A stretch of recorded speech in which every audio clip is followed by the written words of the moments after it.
வணக்கம். நம்ம இன்னைக்கு பூண்டு மிளகாய் சட்னி எப்படி செய்கிறதுன்னு பார்க்க போகிறோம். ஒரு கடாயில் 1 டேபிள் ஸ்பூன் உளுந்த மிதமான தீயில் நல்லா பொன்னிறமாக வறுத்து எடுத்துக்கோங்க. பொதுவாக பூண்டு மிளகாய் சட்னியில் எல்லோரும் புளி தான் ஆட் பண்ணுவாங்க. புளிக்கு பதிலாக நம்ம இன்னைக்கு உளுந்தம்பருப்பு ஆட் பண்ணுவோம்.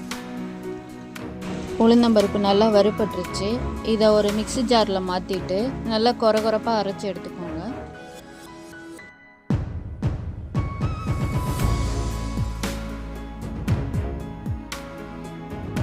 ஒரு மிக்ஸி ஜாரில் 7லேருந்து 10 போல் வரமிளகாய் எடுத்துக்கோங்க. கூடவே ஒரு கைப்பிடி அளவுக்கு நாட்டு பூண்டு சேர்த்து நல்லா அரைச்சி எடுத்துக்கோங்க. ஒரு கடாயில் 1 டேபிள் ஸ்பூன் நல்லெண்ணெய் சேர்த்துக்கோங்க. எண்ணெய் சூடேறினதும் கடுகு உளுந்தம் பருப்பு போட்டுக்கோங்க.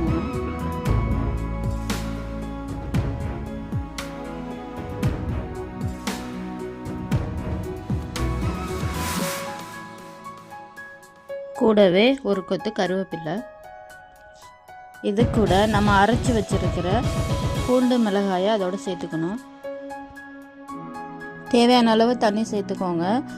ஆரம்பத்தில் தண்ணியாக தான் இருக்கும். நம்ம உளுந்தம் பொடியை சேர்க்கும்போது நல்லா கெட்டியாகி வந்துடும். இந்த சட்னியில் உளுந்தம்பருப்பு சேர்க்கறதுனால உடம்புக்கும் நல்லது. இதோட காரத்தை அது பேலன்ஸ் பண்ணி கொடுக்கும்.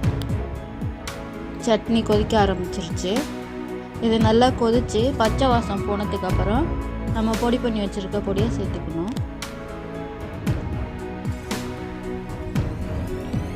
பொடியை சேர்த்துக்கலாம். பொடியை சேர்த்துட்டு நல்லா கலந்து விட்டுருங்க. ஒரு வாட்டி கலந்து விட்டுட்டு இந்த ஸ்டேஜில் தான் நம்ம உப்பு சேர்க்கணும். தேவையான அளவு உப்பு சேர்த்துக்கோங்க.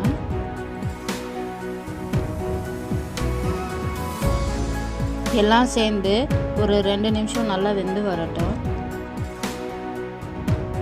அவ்வளோதாங்க, எல்லாம் வெந்து வந்துருச்சு. சட்னி நல்லா திக்காயிடுச்சு. பூண்டு மிளகாய் சட்னி ரெடி ஆயிடுச்சு. இதை இட்லி தோசை 2க்கும் பயன்படுத்தலாம். தேங்க்யூ ஃபார் வாட்சிங்.